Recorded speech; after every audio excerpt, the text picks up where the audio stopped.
Greetings from the Valley of the Stars and happy Easter if you're celebrating it and if it's today, and if it's not when you're listening to this, then I hope you had a good weekend and had some holiday.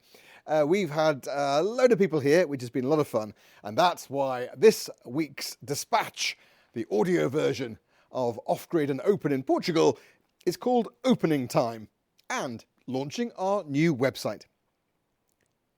For more than 3 years now, there's been a loop of thinking, building, pushing and waiting. But we've finally opened our doors to a flurry of guests.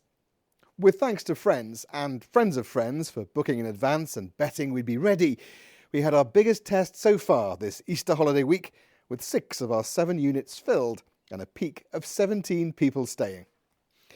Despite all the fears of the whole thing descending into a terrible Fawlty Towers episode, particularly when 2 of the visitors were German, I think we managed pretty well. We barbecued porco preto, black pork, served Portuguese arroz pato, duck rice, braai-d some sea bass alongside Anna's amazing moules, and introduced our guests to some top Alentejo wines. If only the weather had stepped up and given us a helping hand.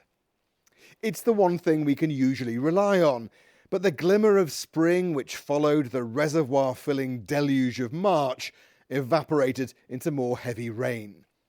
Whether it's meteorologically correct or not, I am convinced that in these epoch-changing times of isolationism and authoritarianism, that Britain stole our sunshine.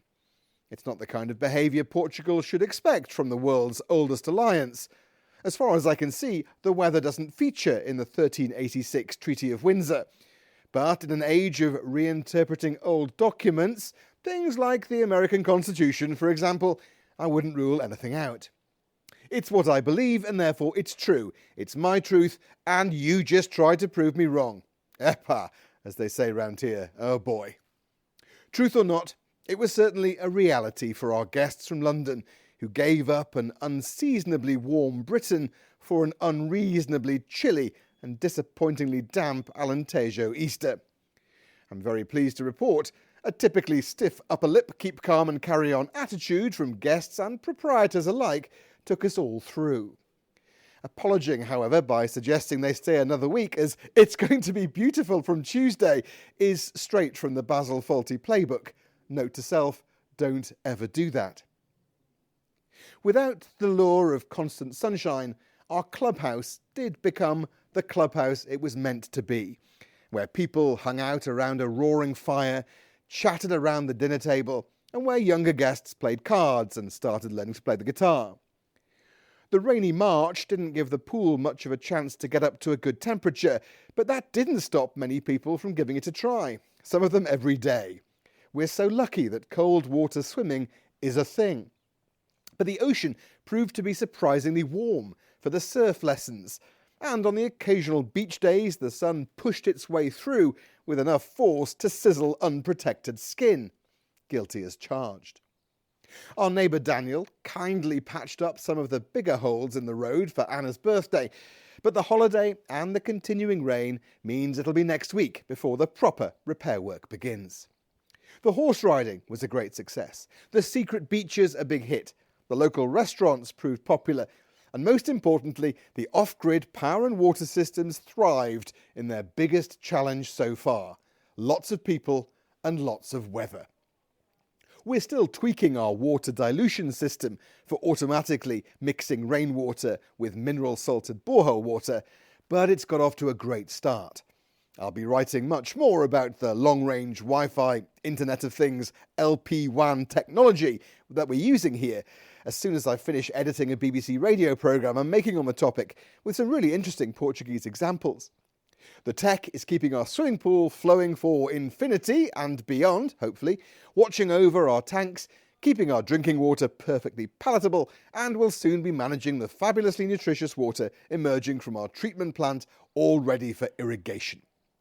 My maths surrounding our whole power grid was always shaky, and with many showers testing water pumps and heat pumps and lots of induction hobs being used, there were some nervous early morning checks on the batteries, but the system held up really well. Gamifying the shower experience with beat the egg timer hourglasses attached to the wall seemed to generate some interest and some competition. The guests were the Jenningses from Yorkshire, Sarah, Atty and Hugh, who's been many times before to help out and was lured into the occasional odd job despite being a paying guest. Dedicated blog reader Jeremy Grant surprised his partner Siobhan with a trip to Alentejo and landed amid the chaos of people with delight over the view, after having followed our progress almost from the start. The other families are friends of my old pal Matthew Price, adventurous London professionals with a love of exploring with their brilliant young teenagers, who he strong-armed into coming along to an Easter excursion on the coastal Alentejo. The German couple were early adopters on Booking.com. They stayed for some comfort at the start of their long Rota Vicentina hike down to the Algarve. Different dietary requirements got us thinking about how to make the perfect dinner. I started developing some breakfast skills, and there was some troubleshooting, running roof repairs in the high wind. It was a fantastic start to our new venture and adventure. Thank you so much to all 4 families involved for visiting Val des Estrelles. We're realising that there are 2 sides to this job: attending to guests while they're here, and working even harder behind the scenes to find new ones to come and visit in the future. It's marketing, marketing, marketing, our friend Vera told us. And she and Cam have already made a thriving business out of their tourism resort, Quinta Camarena, a bit further north of us in Cercal, so it's good advice.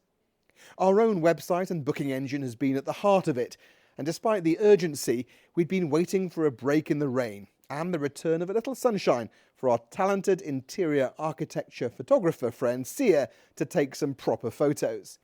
She spent hours working with the light and the angles to edit together an amazing set of images, as I'm sure you'll agree. It's always going to be hard to properly capture the scale of our views and the feeling of calm here through photographs, but at Sia Jansen, check out her Insta, has done us proud. We fussed over the photos, tweaked the text and agonised over the pricing strategy, but can finally unveil our new website, www.valleyofthestars.co.uk, or for those in Portugal, www.valdesestrelles.pt. I hope you like it. Please have a look through, if only to search for the glaring mistakes we've made in our prices, which will allow you to secure bargain bucket bookings. It's our soft opening year, so we have lower prices than similar properties in the area to give us the leeway to learn. Anna's new mantra is that every visitor's expectations must be exceeded when they arrive, rather than the other way round. Please help us out by sharing it with all of your networks, and if anyone wants to rent the whole property for a retreat, please get in touch directly and we'll make a plan. This journey is going to continue having its challenges. First with our workload, as we learn to do everything ourselves, and then bring in staff to help us in the most important places. And that's also a challenge for us here, where staff are in short supply. We've been so lucky that our fabulous friend Lottie, a former deputy Swedish ambassador and top lawyer, used her Easter vacation to come here and help us wash up. We couldn't have had such a successful week without her. Thank you, Lottie. And on that note, I'm turning to you again, wonderful listeners. If you know anyone looking for some paid summer work, we want people experienced in the hospitality industry, working in wine or in restaurants, to help us out. It'll be hard work, but there'll be time to enjoy this wonderful coastline. Let us know at welcome@valleyofthestars.co.uk. As usual, please go online, check out the links, look at the photos, search through the website, and that's it for this week. Have a lovely rest of holiday if you have any left, and I'll see you next time.